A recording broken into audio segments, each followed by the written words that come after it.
അത് കഴിഞ്ഞിട്ട് ടവർ ലൊക്കേഷനും അങ്ങനെ ഇങ്ങനെ വെച്ചപ്പോൾ സോബി ജോർജ് ആ സമയത്ത് അതിലൂടെ കടന്നു പോയതിൻ്റെയും തെളിവുകൾ കിട്ടിയിട്ടുണ്ട്. എന്നിട്ടും ഈ വ്യക്തി പറയുന്നൊരു കാര്യം മുഖവിലയ്ക്കടക്കാൻ ആരും തയ്യാറായിരുന്നില്ല. കാരണം ക്രൈംബ്രാഞ്ചിന് ആ സമയത്ത് പ്രൈം വിറ്റ്നസ് എന്ന് പറയുന്നത് KSRTC അജി ആയിരുന്നു. KSRTC അജി എന്ന് പറയുന്ന ആള് പറഞ്ഞല്ലോ ഇങ്ങനെ വളരെ ഗംഭീരമായ രീതിയിൽ അദ്ദേഹം തന്നെ വന്ന് എല്ലാ റെസ്ക്യൂ കാര്യങ്ങളും അതും ഇതൊക്കെ ചെയ്തു എന്ന് പറയുന്നു. ഈ KSRTCയിൽ RTI പ്രകാരം ഞങ്ങൾ ചോദിച്ച സമയത്ത് 4:10 അവരുടെ ആറ്റിങ്ങലെത്തുന്ന ഷെഡ്യൂൾഡ് ടൈം.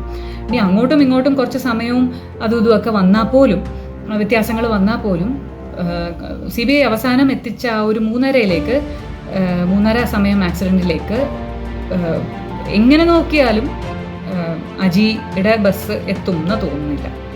ഒരുപാട് പൊരുത്തക്കേടുകൾ അജിയുടെ മൊഴിയിലുണ്ട്. ഇപ്പോൾ ലേറ്റസ്റ്റ് റിപ്പോർട്ട് പ്രകാരം അതൊക്കെ നമ്മൾ സമയമൊക്കെ ഏകദേശം ഓക്കെ ആക്കിയിട്ടുണ്ട് എന്നുള്ളത് വേറൊരു സത്യം. ബാലഭാസ്കറിനെ കണ്ടതിൻ്റെ കാര്യവുമൊക്കെ അദ്ദേഹം പ്രശ്നമെല്ലാം സോൾവ് ചെയ്തിട്ടുണ്ട്.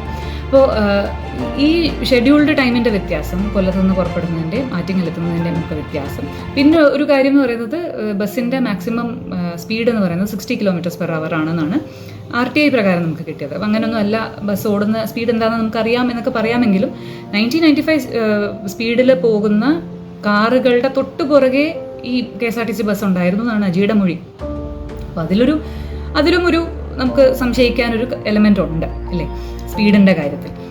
അപ്പോൾ അജിയുടെ മൊഴി ആണ് കറക്റ്റ് എന്ന് പറഞ്ഞുകൊണ്ടിരുന്ന സാഹചര്യത്തിലാണ് സോബി ജോർജിൻ്റെ മൊഴിയെ നമുക്ക് ഡിസ്കാർഡ് ചെയ്യേണ്ടി വരുന്നു, അല്ലെങ്കിൽ ഇങ്ങനൊന്നും ഇല്ല, ഇങ്ങനൊന്നും സംഭവിച്ചിട്ടില്ല, അജി എല്ലാം കണ്ടു കഴിഞ്ഞല്ലോ എന്ന് പറഞ്ഞ് ക്രൈംബ്രാഞ്ച് നിന്നത്. സോബി പക്ഷേ വളരെ സ്ട്രോങ് ആയിട്ട് നിങ്ങൾ എന്നെ ഫോട്ടോസ് കാണിക്കുന്ന പ്രകാരം ഞാൻ ആൾക്കാരെ തിരിച്ചറിയാം എന്നൊക്കെ പറഞ്ഞെങ്കിലും ഒരൊറ്റ ഫോട്ടോ പോലും കാണിക്കാൻ ക്രൈംബ്രാഞ്ച് ആ ഘട്ടത്തിൽ തയ്യാറായില്ല എന്ന് മാത്രമല്ല, അത് കഴിഞ്ഞ് സോബി ജോർജിൻ്റെ തന്നെ ഞാൻ കഴിഞ്ഞ ദിവസം പരാമർശിച്ച ഒരു എറണാകുളത്തെ കോർട്ടിലെ ഒരു കേസിൽ ധൃതി വെച്ച് സോബി പറഞ്ഞ ജിഷ്ണുവും വിഷ്ണുവും അവിടെ ഉണ്ടായിരുന്നില്ല എന്ന് അവരുടെ രേഖകൾ വെച്ചിട്ട്, പാസ്പോർട്ട് വെച്ചിട്ട്, ടവർ ലൊക്കേഷൻ വെച്ചിട്ട് കൃത്യമായി തെളിയിച്ചങ്ങ് റിപ്പോർട്ട് കൊടുത്തു ക്രൈംബ്രാഞ്ച്. അപ്പോൾ സോബിയെ കൃത്യമായ തെളിവെടുപ്പൊന്നും സോബിയെ കൊണ്ട് നടത്തിയിട്ടില്ല. ഈ സോബി പറഞ്ഞു അവിടെ ഒരു CCTV ഉണ്ടായിരുന്നു നിന്ന പമ്പിൽ, അവിടെ കുറച്ച് നേരം റെസ്റ്റ് എടുത്ത പമ്പിൽ. ആ CCTV റിമൂവ് ചെയ്തതായിട്ടാണ് പിന്നീട് കാണുന്നത്. ഈ റിമൂവ് ചെയ്തെന്നുള്ളത് അവിടെ CCTV ഇല്ലായിരുന്നു എന്ന് പെട്രോൾ പമ്പ് ജീവനക്കാരും പറയുന്നുണ്ട്. CBIയും അത് മുഖവിലയ്ക്ക് എടുത്തിട്ടുണ്ട്. എന്നാൽ അവിടെ ആ CCTV ഉണ്ടായിരുന്നതിന് അവിടെ വയറ് തൂങ്ങി കിടക്കുന്നതായി കണ്ടതും ആൾക്കാർ പറയുന്നുണ്ട്, സോബിയും പറയുന്നുണ്ട്.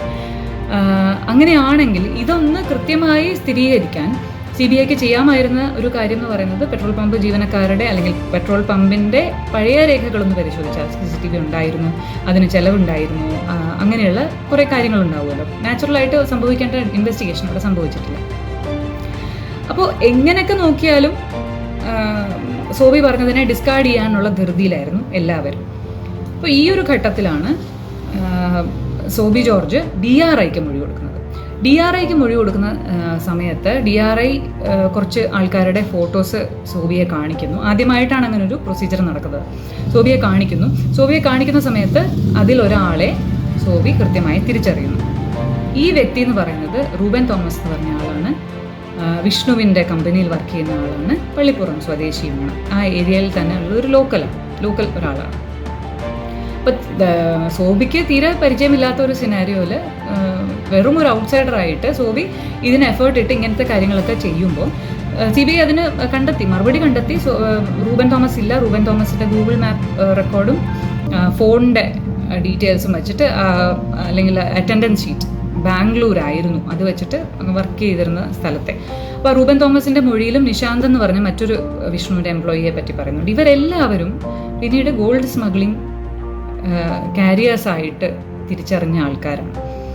അപ്പോൾ ഒരു സാഹചര്യ ഒരു ബന്ധവുമില്ലാതെയുള്ള ആൾക്കാരെല്ലാവരും ഒരേ സ്ഥലത്ത് ഒരേ സമയത്ത് വരുന്നു എന്നുള്ളത്, ഗോൾഡ് സ്മഗ്ലിങ്ങുമായി ബന്ധപ്പെട്ട് വരുന്നു എന്നുള്ളത് നമുക്കൊരു സംശയം തോന്നുന്നൊരു കാര്യമല്ലേ. കോടതിയും അത് തന്നെയാണ് നിരീക്ഷിച്ചത്, കോടതി അത് തന്നെയാണ് അന്വേഷിക്കാൻ പറഞ്ഞത്. പക്ഷെ അതെല്ലാം ഈ പറഞ്ഞതുപോലെ രേഖകളുടെ അടിസ്ഥാനത്തിൽ ഒരു ഫോൺ ടവർ ലൊക്കേഷൻ്റെയോ അല്ലെങ്കിൽ CDRൻ്റെയോ ബേസിസിൽ മാത്രം എല്ലാം ഒന്നും സംശയിക്കാനില്ല എന്ന് പറഞ്ഞു. ഇനി പോളിഗ്രാഫ് ടെസ്റ്റിൻ്റെ കാര്യത്തിൽ ഞാൻ കഴിഞ്ഞ ദിവസം തന്നെ പറഞ്ഞിരുന്നല്ലോ, ഡിസെപ്റ്റീവ് ആൻസർ എന്ന് പറഞ്ഞ് വന്നത് ബിഹേവിയറൽ അനാലിസിസ് ആണ്. സോബിയുടെ കേസിൽ പോളിഗ്രാഫ് ടെസ്റ്റ് നടത്താൻ പോലും കഴിഞ്ഞിട്ടില്ല. ഒരു സർജറി കഴിഞ്ഞ ഒരാളെന്നുള്ള രീതിയിൽ അതിൻ്റെ ഇത് ജനറേറ്റ് ചെയ്യാൻ പോലും പറ്റിയിട്ടില്ല എന്നാണ് പറയുന്നത്. അപ്പോൾ അങ്ങനൊരു സാഹചര്യത്തിൽ സോബി പറഞ്ഞതെല്ലാം നുണയാണെന്നൊരു വാർത്ത എന്തിനായിരുന്നു CBI ലീക്ക് ചെയ്തത് എന്നുള്ളത് മനസ്സിലാവുന്നില്ല. അങ്ങനൊരു ഈ പറഞ്ഞ പോലെ പൊതുബോധം ഉണ്ടാക്കുക എന്നുള്ളത് വലിയൊരു ആവശ്യമാണ് ഇൻവെസ്റ്റിഗേറ്റീവ് ഏജൻസീസിനും പോലും എന്ന് തോന്നുന്നു. അപ്പോൾ സോബി ജോർജ് അത് കഴിഞ്ഞിട്ടുള്ള കേസിലും ഇതെല്ലാം കൃത്യമായിട്ട് എടുത്തു പറഞ്ഞാണ് ഈ സോബി ജോർജിനെതിരെ കേസ് വഴിതെറ്റിക്കാൻ നോക്കുന്നു എന്ന് പറഞ്ഞ് കേസ് കൊടുത്ത് CBIയെ കോടതി വിമർശിച്ചിട്ടുള്ളത്. സോബിക്കെതിരെയുള്ള കേസ് തള്ളുകയും ചെയ്തു. സോബി ബ്രെയിൻ മാപ്പിങ്ങിന് തയ്യാറാണ് എന്ന് രണ്ടാം ഘട്ട അന്വേഷണത്തിൻ്റെ സമയത്ത് തുടരന്വേഷണ സമയത്ത് CBIക്ക് എഴുതി കൊടുത്തു, ഒപ്പിട്ട് കൊടുത്തു.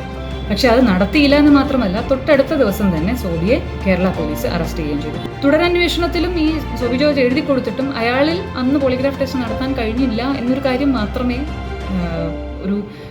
എന്താ പറയുക പുതിയൊരു കാര്യം അല്ലെങ്കിൽ പോലും അങ്ങനെ ഒരു കാര്യമായി ഒരു കൺക്ലൂഷനായിട്ട് CBI ടീം നൽകിയിട്ടുള്ളൂ. അല്ലാതെ ഫർദർ എന്തെങ്കിലും ടെസ്റ്റ് ചെയ്യാനോ അതിനുള്ള പോസിബിലിറ്റിയെ പറ്റി ഒന്നുകൂടെ ഒന്ന് പരിശോധിക്കാനോ ഒന്നും ശ്രമിച്ചിട്ട് തന്നെയില്ല.